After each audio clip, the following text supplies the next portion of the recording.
Welcome to Smart Muslimah podcast. Inshallah, if you find this podcast episode useful, please subscribe and tell your friends and family about Smart Muslimah.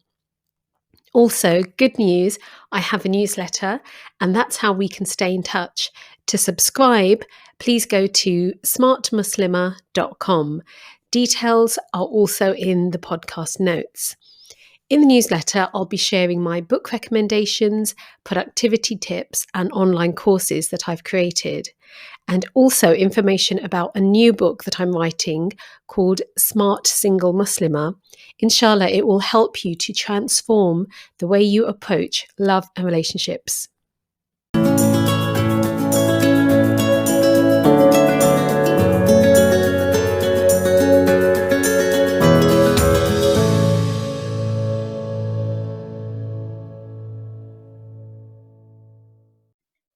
Bismillahirrahmanirrahim. Assalamu alaikum and welcome back to the podcast. My name's Farhat, Amin, and I'll be speaking to Layla today, and we are looking at the issues that young Muslim women who are living in mainly, UK, US, when it comes to marriage, it seems like, this is what I'm noticing, I don't know if you are as well, that it's become a bit harder to get married than it was maybe 20 years ago.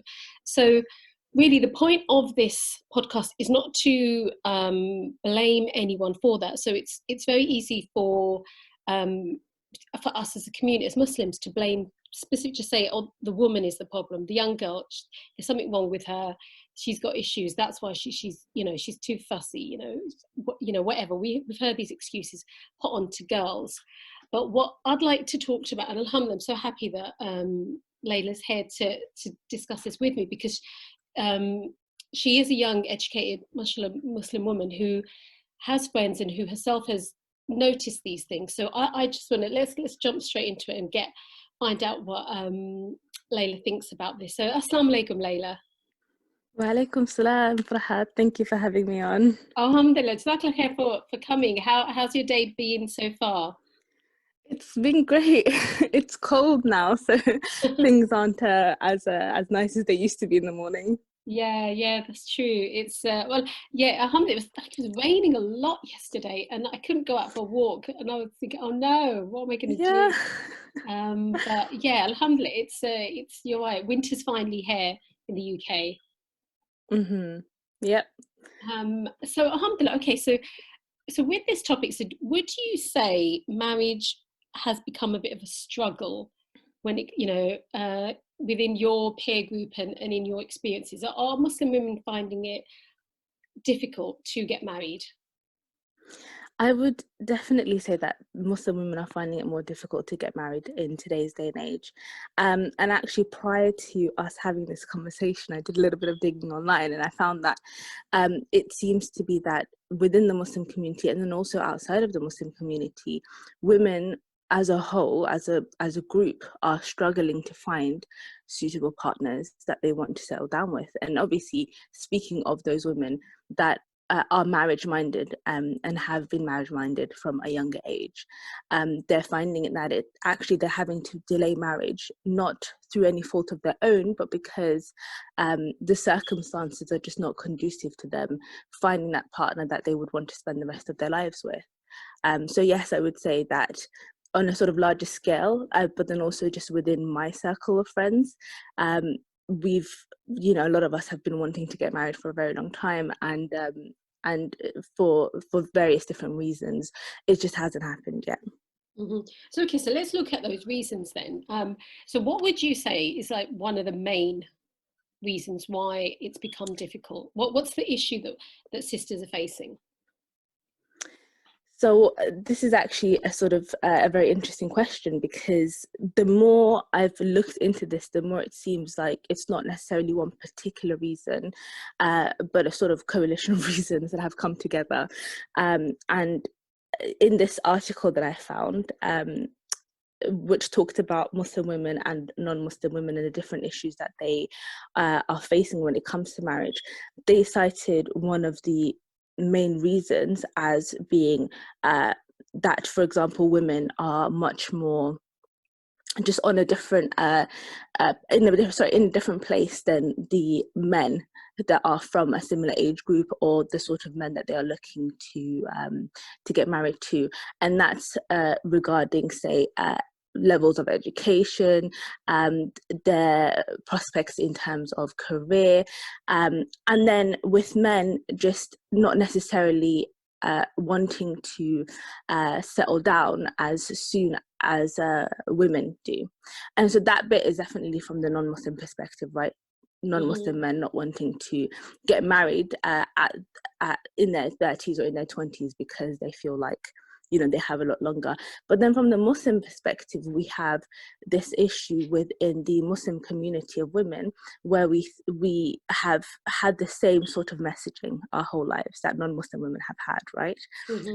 Which is that, you know, as Muslim women, you need to go ahead and you need to prioritize X, Y, and Z before marriage. Right. And growing up, a lot of us have thought that way. So we've thought, okay, I'm not going to think about marriage until this. I'm not going to think about marriage until I've finished university, until I have this sort of my career settled, until I've sort of come into my own and had these life experiences that I'm looking to have. And that's been something that then, before you realize or before you know, it's sort of caught up with you. But that's only one side of the equation, right? What happens to all of those women who didn't think in that mind frame, but then through, well, let's say, for example, you've been wanting to get married from a young age, but then, and this is a sort of another set of reasons then that this hasn't happened. The way that our society is configured now, you might turn around and say, okay, I'm 20 years old now, maybe I should start thinking early and sort of be ahead of the curve and start looking for marriage. But then, because of the way that people don't really interact in the way that they used to, like in my parents' generation, where there was a community, say, of other Muslims, other young eligible Muslims who were sort of around, like you sort of knew about them. And because of this community, people were more likely to recommend one another. People were more likely to sort of just meet in a vague way, in a sort of halal way, and then, you know, approach their parents about the matter. And what we're seeing is, regardless of which sort of mindset you've been in as a Muslim woman, of either, if you thought to yourself, I'm going to sort of sort myself out and be okay, and there are various reasons why women might think like this, and then on the flip side, if you're the sort of woman who thinks, okay, you know what, I'm young, I'm going to start looking now, you're going to come into obstacles. So I hope that answers. Yeah, so it's interesting. I've definitely noticed, like nowadays, a young Muslim woman will think, and it is the thinking is very similar to the way your average non-Muslim woman will think, that, yeah, I'm going to study, I need to travel, I need to save money, maybe get my own flat, move out, have a group of friends, like have a very active social life. And even there is the idea doesn't creep in that I don't need a man. Why do I need to get married? There is, like, up to, let's say, it goes from the 20s to 25. And I'm not passing judgment now. I'm just illustrating it is a fact that this is a way of thinking that's been adopted by many women. That why do I can have fun, I can go out, and if I was married, would I really get to do these things? You know, what's the benefit of getting married when I've got a very full life and I can go out and eat and I can come home late? You know, like, no one's, you know, especially if your parents are kind of very flexible, and they don't ask too much of you as far as housework, or they're quite lenient. And that has, and I see that thinking is very similar to the non-Muslim girls at university that I was with. So I totally see that there's a mental delay. But I guess because that was one of your first reasons. Questions: where would you say that has come from? That that those set of ideas. So for the Muslim community, I feel like it's actually coming from two places. So on one hand, you're completely right in that we've been receiving the same messaging that non-Muslim women have been receiving, this sort of "I don't need a man" culture. Mm. And you know, throughout all of these pop culture movies and TV shows and celebrities, we see this recurrent theme of, to be a strong woman, to be considered a sort of woman that other women will respect, you need to prove yourself, and you need to have done all these things, and you need to make sure that you can be without a man, you know. Mm-hmm. And so that's on one side, this idea that, I don't know, I guess it is a very feminist idea.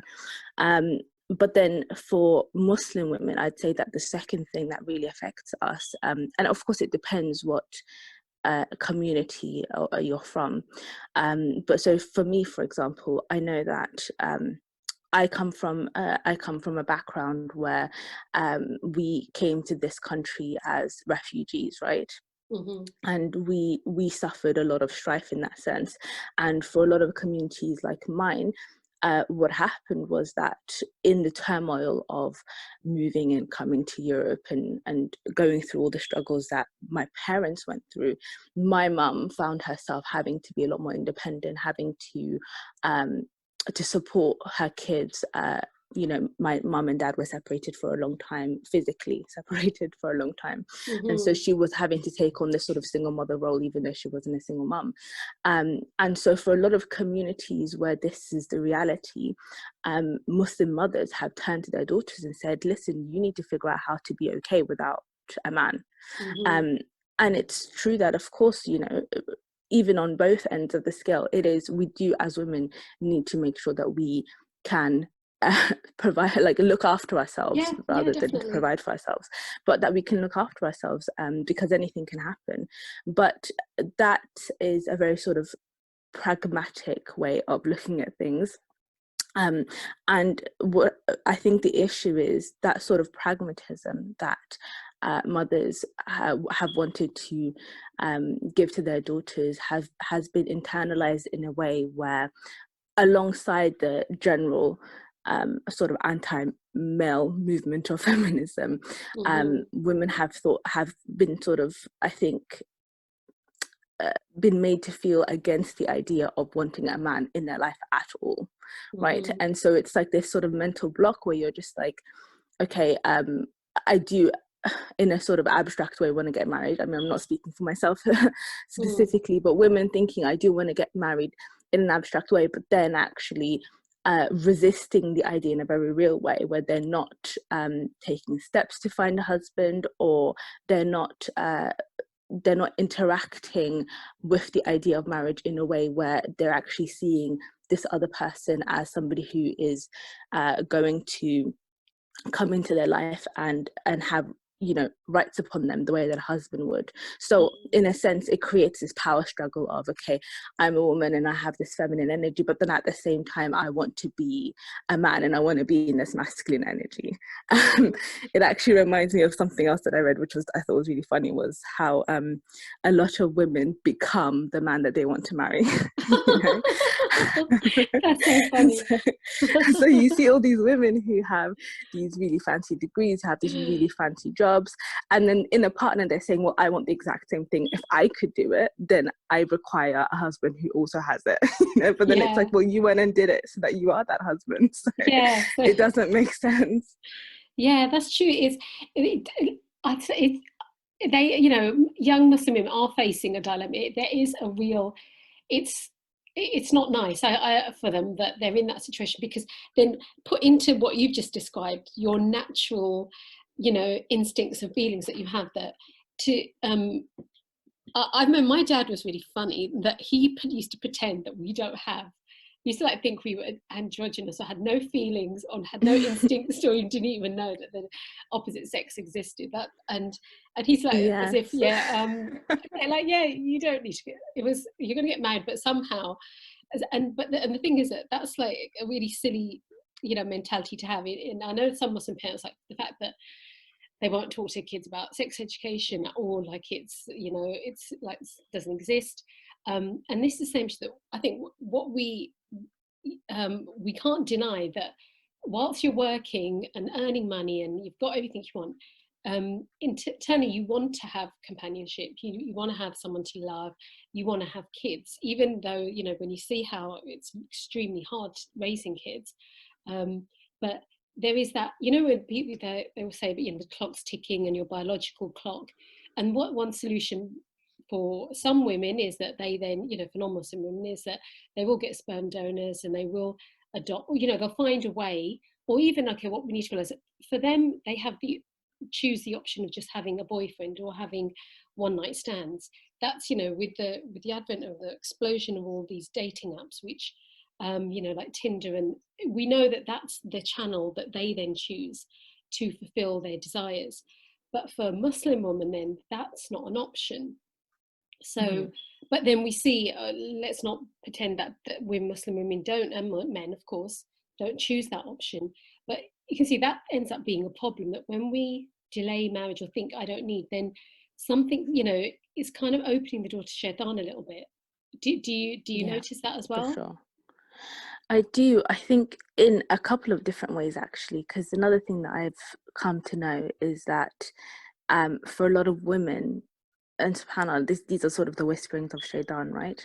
That, say, for example, a sister is a hijabi and she's sort of very sort of modest in her appearance and in her online presence. And the older a lot of women get, the more I think the ideas come to the heads of, well, maybe I'm not attracting anyone or the right kind of guy that I want because I'm not, you know, because I'm wearing the hijab, or because I'm not sort of posting the sort of pictures that will gain a man's attention. And there's a lot I've seen to sort of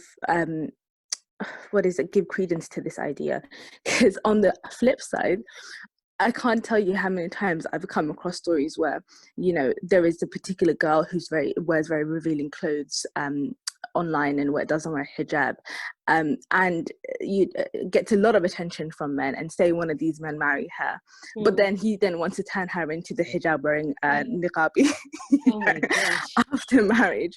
So it's a very sort of, it's a two-pronged sword, where on one hand the behaviors of men is signaling a particular reality for Muslim women out there, right? Which is, unless you look a certain way, you're not going to get the attention. And we can talk about, you know, Instagram and how these apps have contributed to creating this idea. But then on the other hand, you have Muslim women sort of being imbued with these insecurities of, okay, I present myself a certain way and society is telling me that women like me are often go overlooked. So then what can I do? What clothes can I remove? What can I, what steps can I take to attract a male? And so, you know, it's a very difficult situation to be in, and it does get exasperated the older you get. Yeah, that's very true. And the thing is that I think it's, you know, it's so easy now to, you know, any of the, you know, whether it's Twitter, Instagram, or you know, men and women can just DM each other so easily, and that's it, and then it begins. Like, I was speaking to a relative of mine, and he was saying that, and this is so funny because I'm not in that world. And he was saying, yeah, that he goes, that's the way. He goes, you DM, you know, people DM each other, and then he goes, it's like they're DMing each other based on the photo, you know, not the Photoshop, the filtered image, you know, the on screen, and then they start talking, and they have this, they're under this illusion, and it's so this is that, oh, I'm talking to them so I can get married to them. And you think, but hold on, you've been doing this with 10 girls now, so you're not. Why don't you just be honest that that's not what you're doing? You're just DMing girls, and then you dump them, or they dump you, so it's equal. But then that's not good, you know. That makes, because you keep thinking, oh, I'll find someone better. I'll find someone better, you know, someone who fits this unrealistic criteria I've got in my head. But what's interesting, you're saying, he goes, they will not marry that girl because 100, because his friends, they don't marry that girl that they DM online. It's just it's a fantasy, and getting them to send photos of themselves, it's just like an online dance that in real life they wouldn't be able to do that. How are you going to get a hijabi to send you photo, meet up with you, or anyone, to be honest, to reveal themselves to you? But you can get them to do it online, and then once they've done it and whatever you need to do, then you just they're like garbage. You just chuck them away. But girls do that to boys as well, so we're not so that is not the way. It's not an honest or even long term. Like, I'll tell you something else, Ching. He said that he goes and when I was speaking to Nadia a couple of episodes ago as well, she was saying that the phenomenon of affairs and like pre-marital relationship, well, no, once people get married, let's say you do this, that you, like you said, a girl feels the way to get married is she changes her whole look, and then she gets married to a guy. But then what they were both saying was, that's, if you're used to getting that attention online and then suddenly you get married, you don't just switch it off. You don't like tell all the guys that you were in touch with, you can't, all women, you can't DM me anymore. They're all still there. And then once you have an argument with your husband, or he's not giving you attention, because they go straight back to those people who did give them attention. So in the long term, and I thought, yeah, that's really true. That's not a route that will bring happiness. And it's so interesting because even as you're describing the sort of situation that people end up in now, it occurs to me that a lot of women, and I suppose men, but women more so, end up wasting their best years, if you can call them that, a lot of their youth on these relationships, these haram relationships. I mean, if we can be frank about them, regardless of whether or not it's just completely online or not, they start this sort of emotional attachment, this emotional drama, and then it takes a long time for them to bounce back from that, even after it's ended. And I think that you're completely right in of course this is across the board, but it's just yet another thing of how is the messaging that Muslim women are receiving affecting the choices that they make when looking for a husband, right?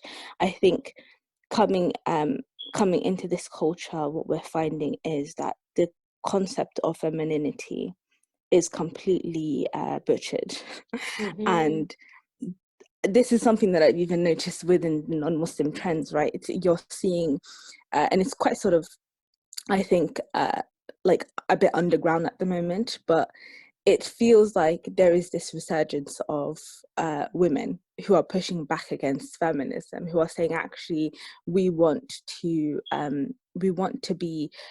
live in the feminine energy, that we have as women, as this sort of God-given thing that we've got, where we don't want to be the men. We don't want to be like men. We want to be in relationships where we are women. And what does that mean? It means understanding what it is that you bring to the table as a woman, right? And I think as Muslim women, we are often denied the education of what it means to be a woman.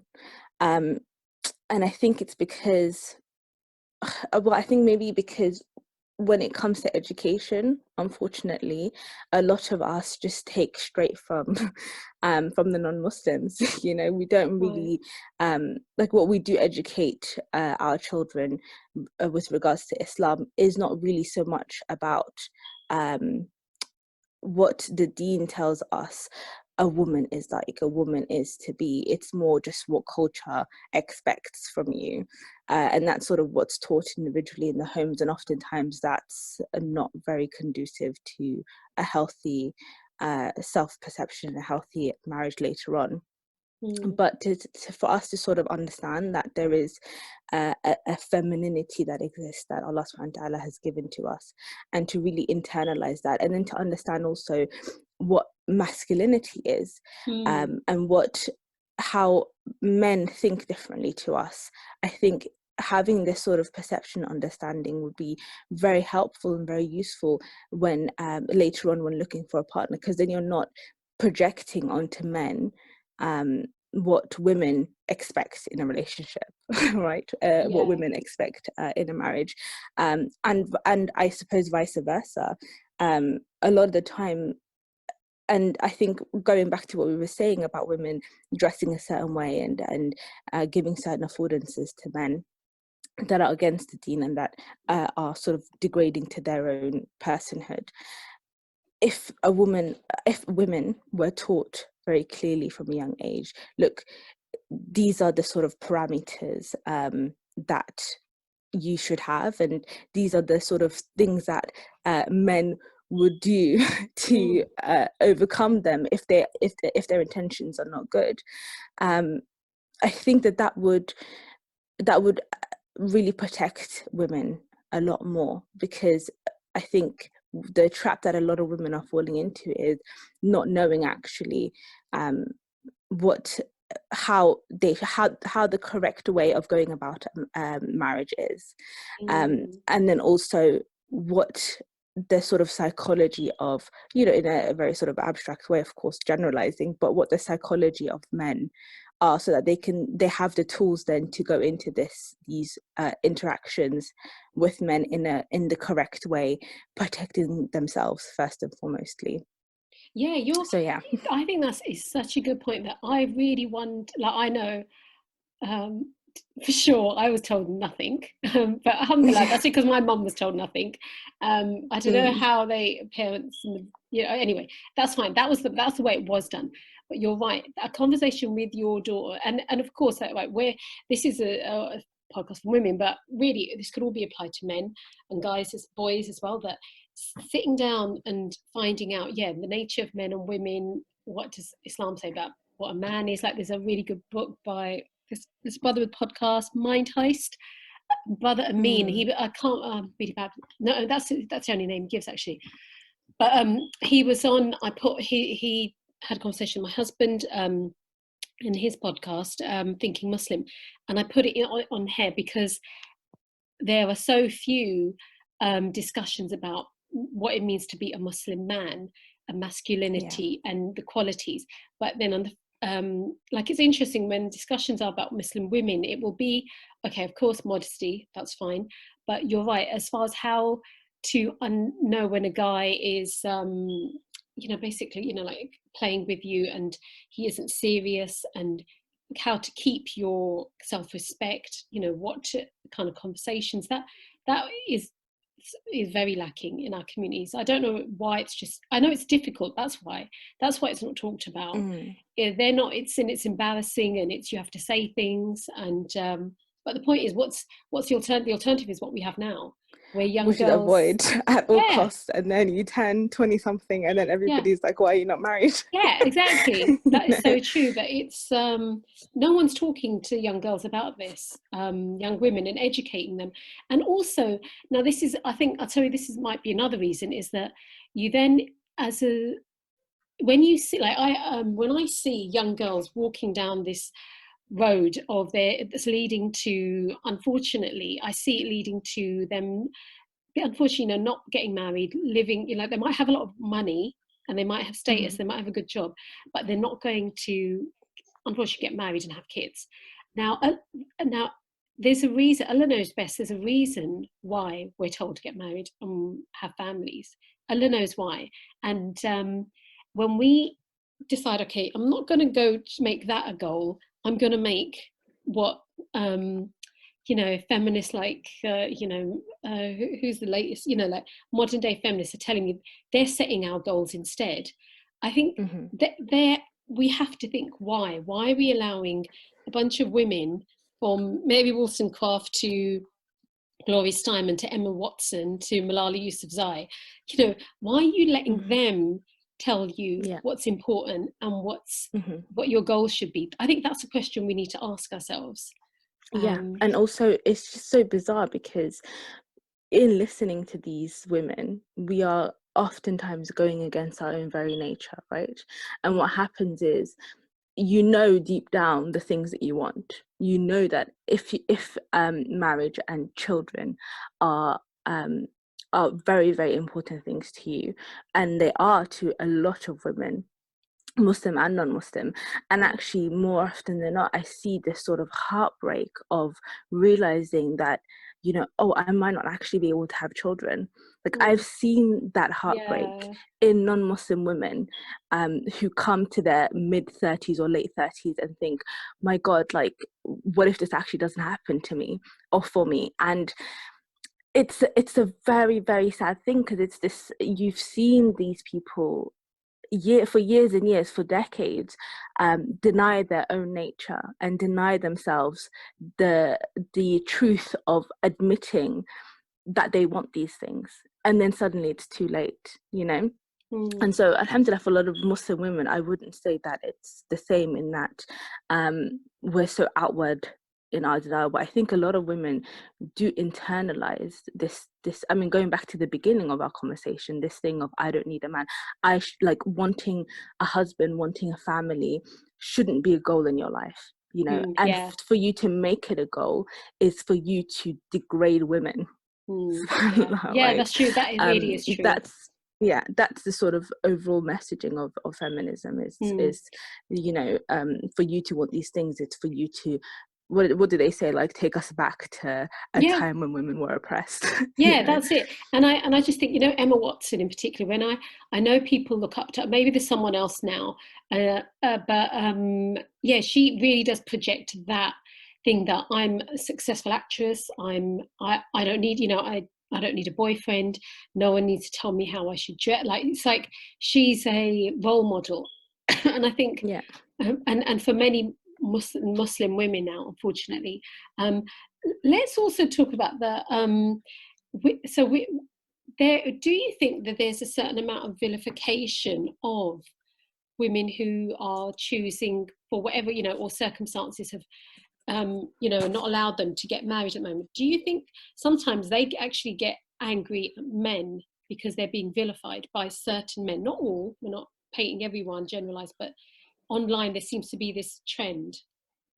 Yeah, I think that I think there's a lot of anger on both sides, right? Like, there's a lot of so interestingly enough, I think it goes into sort of alt bro space. I don't know if you're familiar with this term, but on the other side of feminism is this, like, movement. I don't know if it's died down in the last few years, but this movement of men who are sort of trying to push back against that. And we see a lot of Muslim men subscribe to the ideologies of this, right? Where they sort of beat down on women any chance that they get, because it's like anything a woman says or any assertion that a woman makes, it's like, oh, you're a feminist, you know. And they are outraged by the idea of women having thoughts and you know, able to think independently. But so what I notice with a lot of these spaces, this sort of alt-pro spaces, is a deep vilification of women in general. And a lot of that being concentrated towards women who reach a certain age and then aren't married. And I think what I've noticed with this is that, well, first of all, the whole discourse is, it's made into it's simplified and made into, well, you had your chance and you blew it. You know, that's and it's a sort of very smug position to come from, because a lot of these men think to themselves, well, I'm a man, I have, you know, all my life to start a family.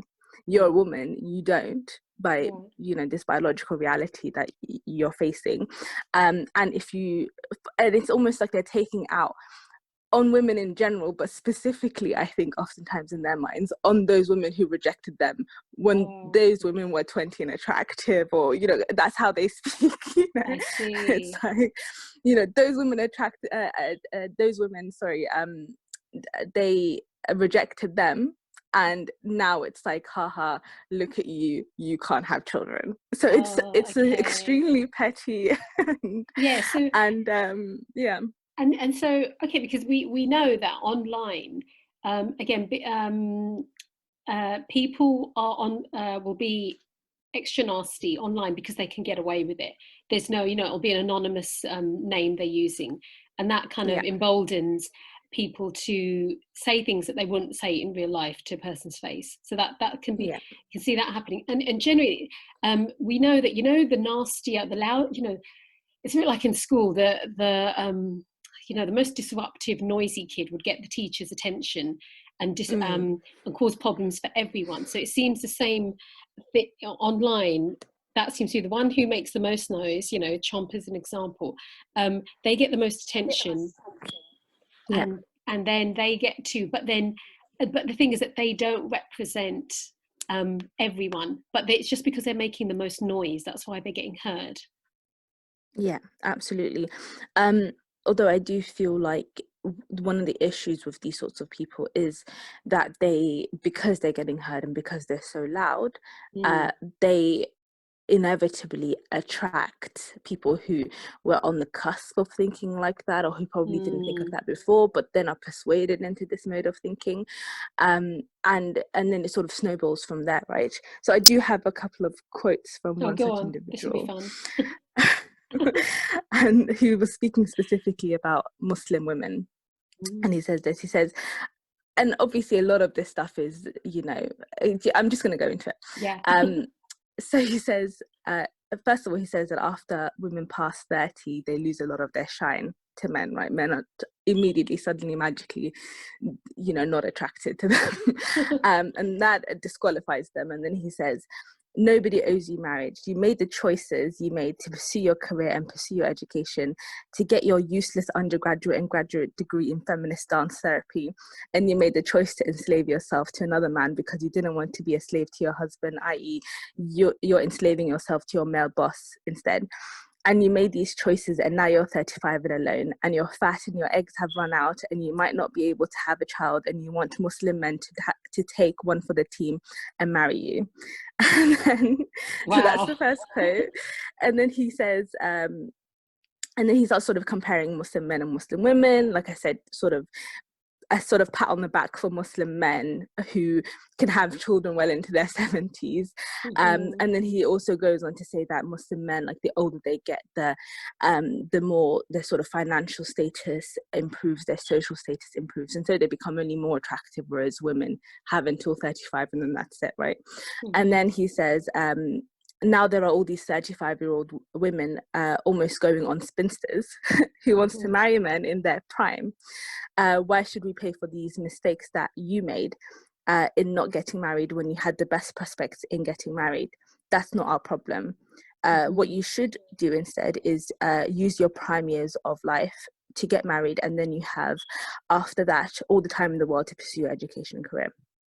And so I think, so this is obviously from a conversation and a podcast episode around which there was a lot of outrage, I think rightly so, because this sort of language and especially the way that he packaged his message was extremely it was cruel really to women of a certain age who have these problems. And like I said before, it was very it's a massive simplification of circumstances, right?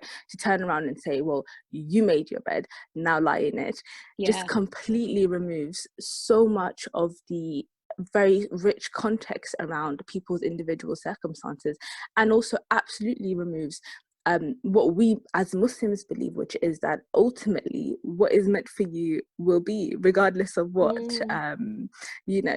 what is it that, even if it's between two mountains, it will come for you. And isn't marriage one of those things? I'm not saying, of course, that people don't tie their camel, but we do have to afford some space for the fact that Allah subhanahu wa ta'ala's plan is going to unfold no matter what.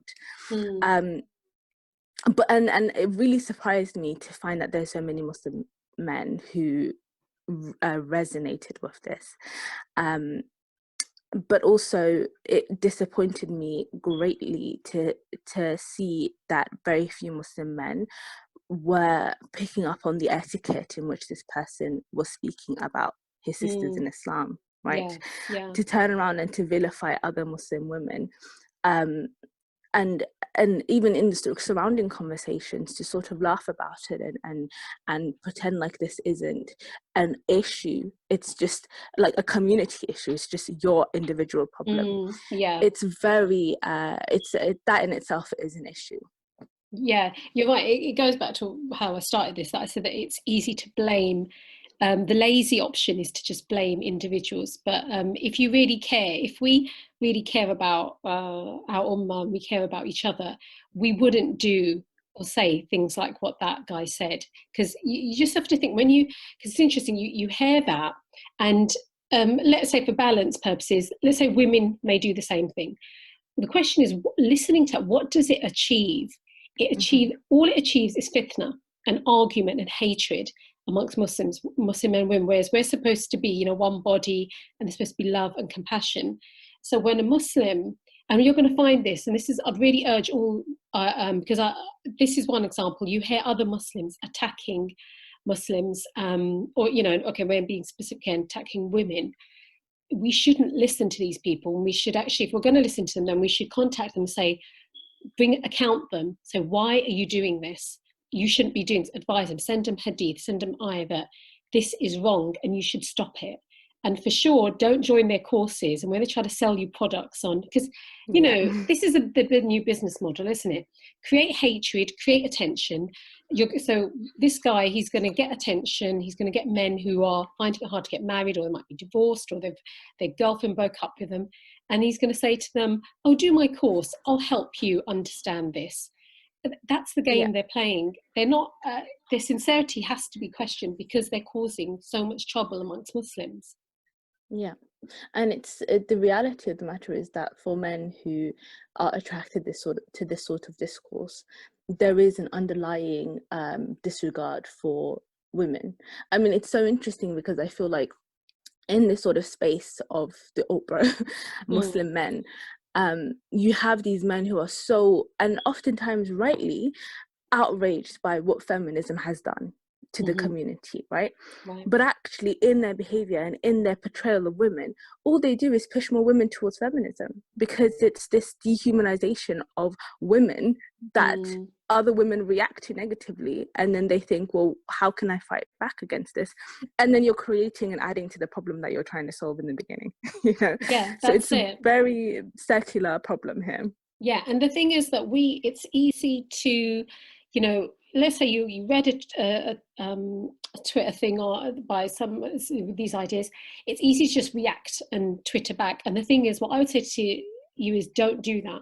That's exactly what they want. Yeah. They thrive on attention. Online, people want attention. And so the best thing is you just cut them off. Don't give them the oxygen. Don't, it's really weird how sometimes people would send me DMs of nonsense, un-Islamic nonsense like this. And they'll say, oh, have you seen this? And then before I would have reacted and said and passed it on. Now I think, no, we need to shut it down. That's what we need to do. Don't DM it and the thing is that, so now this is what we can do is we talk. If we don't want our sons to turn into people like that, or our daughters to, face these problems, we need to talk to the people who will actually listen to us. I know sometimes your sons and daughters can actually not listen to you, but you should have to give it a go. That's who you have to concentrate on, and also think about ourselves. What alien ideas have we adopted that are causing us problems? Yeah, absolutely. And I think it's sad to say that even with this sort of rhetoric, and even with everything that's going on in this sort of epidemic, if you like, that's occurring in our community of women getting older and not getting married, I'm finding that there's a lot of people who are experiencing a lot of hopelessness, and a lot of women who then will listen to something like this, especially because in this conversation it's not like he's offering any solutions to those women that he's sort of sneering at. He's saying, you're this, you're that, you're 35 and nobody's gonna marry you, and why should Muslim men saddle themselves with you? And then his whole solution at the end of this is get married before 35. Yeah. And so then what, as a Muslim woman hearing this, who is at that age, or who's in her 40s, or whatever the situation might be, what are you to take away from this, Yeah. And I think oftentimes people take away that hopelessness. And I think what's really important for us to just remind everyone is that ultimately you do what you can in terms of educating yourself, and in terms of sort of deprogramming a lot of these feminist values that you might have subconsciously soaked up in your life. And that's you tying your camel, as well as putting yourself out there in whatever halal means are possible. But then after that, you leave it to God, because Allah subhanahu wa ta'ala does not forsake you. And what is meant for you will come to you. And so this patience that we need to have as Muslims will be rewarded one way or another, And it's just really important for us to, even though having children and having a family might be really important to us, it's also just really important to center ourselves and remind ourselves that actually this life is temporary, and the real goals of this life and this world aren't necessarily those things. Those things are means by which to grow closer to Allah subhanahu wa ta'ala. But if they're not afforded to you, then there are other means to reach a state of contentedness in life. Oh, Jazakallah khair, Layla. That was a lovely ending. Alhamdulillah. And I'm gonna, again, I think we still need to have more compassion and do dua for each other. That for all the sisters who do want, who would like to get married, may Allah make that path easy for them, inshallah. And may you all get good Islamically minded husbands, if that's what Allah is best for you, wants for you, inshallah. Okay, then. So you're gonna have to come on again. Inshallah. Inshallah. Okay, then. All right, take care. Have a lovely day for us today, inshallah. Assalamu alaikum. Wa alaikum salam. Could you do with some relationship advice? If so, then you need to sign up to my newsletter at smartmuslimah.com, and I will send you my ebook called Learn Your Love Languages. It teaches you how to communicate better with your loved ones. So there's no reason to wait. Sign up to my newsletter today, inshallah.